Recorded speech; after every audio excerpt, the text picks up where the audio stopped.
last week, the Supreme Court issued its ruling on the UT Austin case versus Abigail Fisher, in which they, in a 4-3 decision, upheld the University of Texas right to include race as part of their admissions process. It was a 4-3 vote. The Supreme Court is dwindling, you may have heard. Justice Sotomayor recused herself because she had been an advocate for these policies on the part of the government in the past. Scalia, as far as we know, is still dead. So the Congress has not yet taken up, as you know, Obama's nominee to fill his position. So it's a really interesting case. Those of us in academia have been following it pretty closely. I think a lot of us were probably surprised when it was ruled on the way it was. And I'm not going to go through all the details of it, but let me give you a couple, and then just give a short commentary on one particular point that the Supreme Court made, and talk about it, how it fits with the kind of work that we actually do. And I suspect I'm preaching mostly to the choir in reiterating this point, but it may come in handy as you're talking to people in your family who are less supportive. So, first point. When defining goals, the Supreme Court says, when defining goals associated with diversity, institutions should capture diversity in all of its dimensions, reflect not only an interest in enrolling a certain number of minority students, even if such a focus is relevant. Put simply, goals and objectives can't be reduced to pure numbers, but must promote the actual educational benefits that flow from student body diversity. At the same time, these goals should be sufficiently concrete and precise, with specific expressions of educational interests such as workforce preparation, cultivating leaders, promoting cross-racial understanding. University is not there just to admit the top 3% or 5% or 10%. It does serve a common or social good function, right? It's been the reasoning around at least the diversity part of expanded admissions for a long time. The Supreme Court has upheld that as a compelling governmental interest as well as institutional one. Second, when establishing the necessity of consideration of race, institutions must arrive at an informed judgment based on data that demonstrate the need for the consideration of race in the first place. And this is where, whatever you think of Texas, the good folks at UT Austin are a smart group. They did both a quantitative and qualitative analysis of their classrooms all the way through to see who was coming, who was who, what the dynamics, interactions were like, what kind of effect that was having on people, if there were, underrepresented voices in which there was a common good or social good interest in having those voices better represented. So when they got to the Supreme Court, they were well placed to address a number of the concerns that the justices had. So they used statistical evidence, including relevant demographic data, quote, bolstered by further, more nuanced quantitative data. And it carried the day.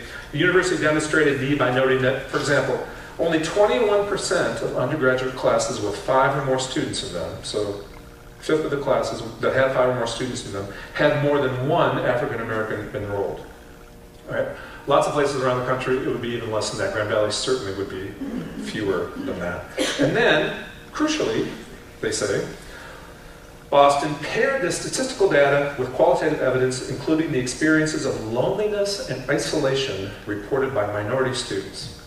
So now I gotta tell you a short story about why that matters as keenly and deeply as it does. Loneliness and isolation, right? Well, you can imagine the Supreme Court justices or legislators in Michigan or everybody going, well, how do you quantify? How do you know that? Well, you ask people, right? So I use a lot of role plays and scenarios and dilemmas in my courses. And about 6 years ago, an MBA candidate, a man probably in his early 30s, said, do you mind if I present a case that I'm dealing with right now? I said, no, of course, that's what the class is for, that's great. And besides, it's less work for me, so that's fine. And he got up and he said, I had dinner last week at Leo's, and the whole idea was to celebrate this because I was being promoted into a senior account manager position. So there's a guy who owns a business in Detroit, and he represents about 20% of our business. And he was coming over. I was going to meet him because I was taking that account, and the guy who had his account was moving on to bigger and better things. Pleasant dinner, chit-chat, blah, blah, blah. At the end of the dinner, the owner of the company that represents 20% of this guy's business looks at him and says, you know, one of the things I really enjoy about coming to Grand Rapids? Oh, no, what's that? The Meyer Gardens, the river, He said, you really seem, somehow, you seem to have figured out your color problem. And the guy said, I'm sorry? He said, yeah. He said, they just don't bother you here. It's like they know their place, and you've got them tucked away. And he said, it's really great. He said, it's kind of like Detroit used to be, you know, a long time ago. It's really terrific. He kind of went on like this, right? And the guy said, I was a little dumbfounded. People in class, well, yeah, I can imagine being a little dumbfounded. He said, but now, he said, so they're waiting for my decision. I mean, their presumption is that I'm going to work with this guy, take the position, and do this. He's like, we're really tremendously conflicted. I get how much of the business it is. But I don't know what to do. I'm not really comfortable with this at all. And my point of raising the story today is not to tell you how we work through that ethical dilemma. It's to talk a little bit about what the difference is in that discussion in the classroom if there is somebody who's African American present. Normally there isn't, right? Just normally there isn't. So about a year ago, there was a woman, probably was about 30, up and coming in her career, African American, sitting in the class. I'm going to go through, I'm going to do this thing anyway. You know, I always give a little warning, you know, you might be offended by some of the language I'm going to use, but for that power, we have to do it verbatim, blah, blah, blah. And so we're going through, and it's always usually, you know, no matter if there's who's in the classroom, it's a good discussion and people think more about, you know, what's at issue and all that sort of thing. But it's very, very different. It was very different with her in the room. So I kept an eye on her, you know, how was this going to play? And by the time we got done and people were talking and going back and forth, and you should take the job because it's the business, and who cares, you can't do a litmus test on everybody, and other people going, no, you know, how could you possibly send such a wrong message, blah, blah, blah. I'll tell you what, in all the 6 years I've taught that case, nobody has ever cried in the classroom before. And I looked up, and this woman who was sitting in the back row, right? And I just took a chance, and I said, you know, we'll just call her Ellen for the sake of convenience. I said, look, I appreciate this, it's got to be tough. I said, do you want to weigh in? You haven't said anything so far, do you want to? And she was so powerful and so passionate and so eloquent, as you might imagine, sitting there listening to this and saying, this is my life. For you guys, this is a dilemma, and you get to, and I get that it's a hard dilemma for you. You've got your part to figure out, to play in this. Said, but for me, this is my life. So this is, you know, if not every day, it's enough of my life. So that I can't just sit here and have a kind of detached, always in this interesting conversation. So it's one thing, right, when the all-white class, after this dilemma plays out, to leave and go, all right, you know, what would I do? How would I approach this? It's another thing to be deeply impacted by somebody who's in the classroom who can speak directly to that experience. Now, that's fraught as well, because you say, all right, it puts tremendous burden on the one African American. Would you please now speak for all African Americans? You know, would you, right? I mean, it's hard. At the same time, it's a recognition of that's still where we are. That's still where we are. And so we're just naming that, calling it out, and saying, look, there is something that's socially desirably, socially good about letting both groups and individuals flourish by beginning to understand who they are, what they go through, what they can contribute, etc. And so the importance of the Supreme Court affirming, even under strict scrutiny, right, very narrowly, and the institutions having to go back and prove, you know, how and why it is that they need to consider race. But the fact that it was upheld makes classroom discussions like that more possible, more probable going into the future. And I, for one anyway, am pleased that they voted as they did. Some of you may, if you're constitutional scholars or just interested in this sort of thing, you may recall when Thurgood Marshall was the only African American in the Supreme Court in the 70s, when the Bakke case came up, one of the first and most influential cases on affirmative action. Alan Bakke trying to get into medical school at UC Davis, and denied for what he thought were affirmative action quota reasons.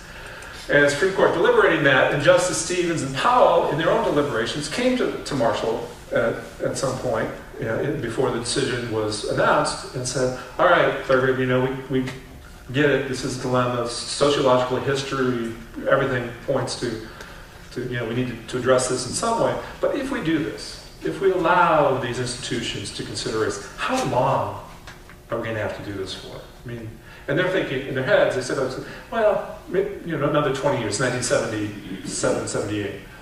Another 20 years or so, maybe, right? And Marshall looked at it and he said about 100 years. About 100 years. So we're not even halfway there yet, right? And Stevens and Powell fell off their chairs, and they were old guys, it was hard to get back up. And Sandra Day O'Connor did the same thing in the U of M cases. Right? So, well, let's maybe another 20 years. We're just not even close.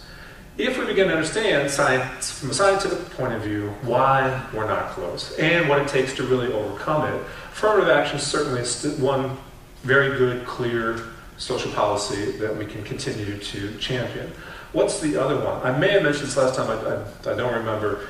But I was surprised to hear myself say it, and I'm surprised to hear myself say it as I report on the research that we're doing across the country and other places where I've been invited to speak since we published it. And that is, nobody wants to talk about it.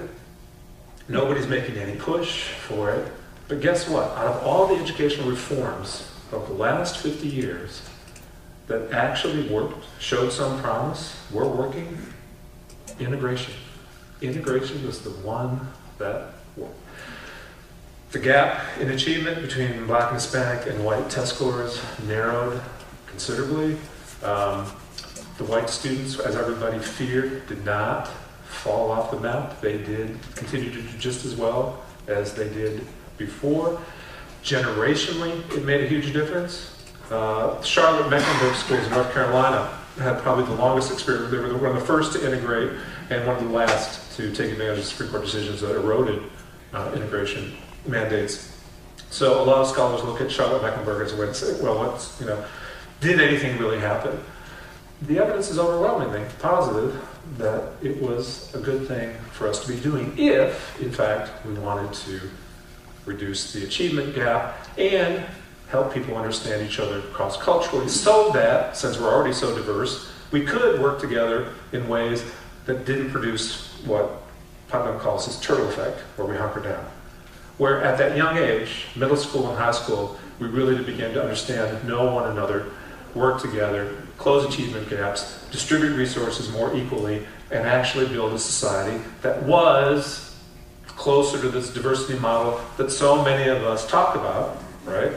Diversity is good, but they're largely just platitudes because we haven't done the hard work of what it takes to actually get people together and not then resegregate them within a desegregated school, but actually have people working and living and learning together. It works. It actually works. What would it take for that to regain some footing, some traction? We've kind of diverted ourselves by No Child Left Behind. We diverted ourselves by let's put more onus on the teachers. Let's incentivize kids. Let's trickle a few more resources to the largely resegregated black schools, etc. It doesn't work. Nothing has worked. It's proven itself to work as well as integration. It would take a huge act of will, I think, starting with the scientific understanding that, look, you're not alone. You may be prejudiced and racist, but guess what? So is your baby, right? So relax. Let's just call it that and say there are ways to begin to respond to that. Affirmative action works great at the college level. Hopefully I will get more people of color, diverse backgrounds, ethnicity, and races into my classes. They can and do inform the conversation. Hopefully they gain from that experience and exposure themselves. But if we do it, start doing it again at an elementary, middle, high school level, guess what? I'm not going to have to just put the onus on that one person. There are going to be more people that show up in my classes. And I'm not going to have that one person leaving the classroom crying because that's still indicative or descriptive of her life.